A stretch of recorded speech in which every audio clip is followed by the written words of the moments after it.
Welcome to Boulder, Brian. It's great to be here. Well, tell me a little bit about, I'd like to hear a thumbnail of where you are at the United Way and the challenges that your local leaders face.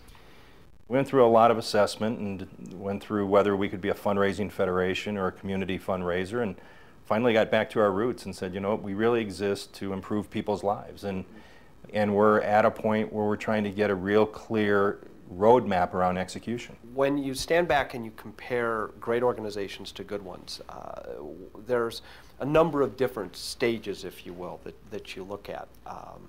As we took our research, we were always looking at companies that had great results in contrast to companies that didn't have great results, and in some cases they were shifts, in some cases they had them all the way along.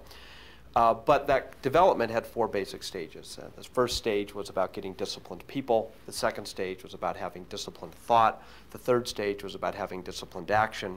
And then the fourth stage was about really building it to last, making the greatness last. Now, here's what's interesting. Given what you just said, I actually want to start with the fourth stage first for the moment. Because in many ways, we're really not talking about a company or an organization that needs to become great. We're really working with an organization that has historically been great.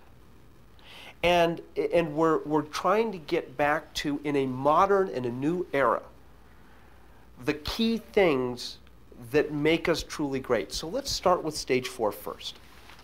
Now, what's interesting in what you said, when you look at really great institutions, really great companies, they understand the difference at a very deep level between what is truly a core value or a core purpose, a core mission, as distinct from a strategy, a practice, a mechanism.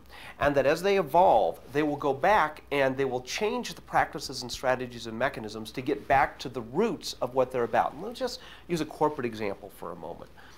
When Lou Gerstner came into IBM, he did not say, what we need to do is abolish the past. What we need to do is to tear everything down and start all over again.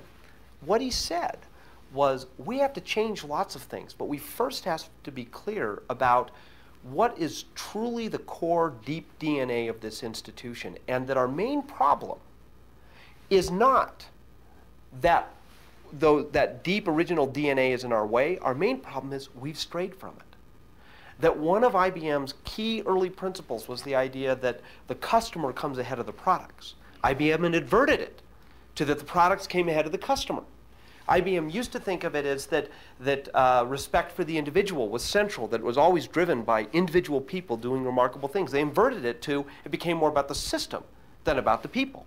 And when Lou Gerstner came in, he said, we need almost the equivalent of being Martin Luther. We need a reformation of this place, but a reformation back to the roots of what it was all about in the first place.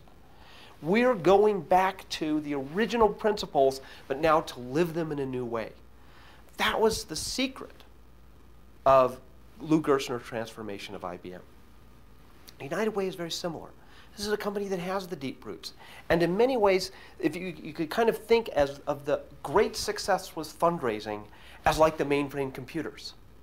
Mainframe computers were not what IBM was about. They would just happen to be a very successful strategy. And after a while, IBM began to think that it was about mainframe computers. But it wasn't about mainframe computers. It was about doing great things for customers with these great individual employees and doing it with great superiority. That's what it was about. Mainframes just happened to be the means. Well, now what you're doing is the same thing. Your fundraising mechanisms were your mainframe computers.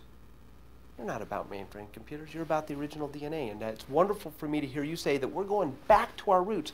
What this has always been about is an impact on the lives of people in communities, individual, local communities.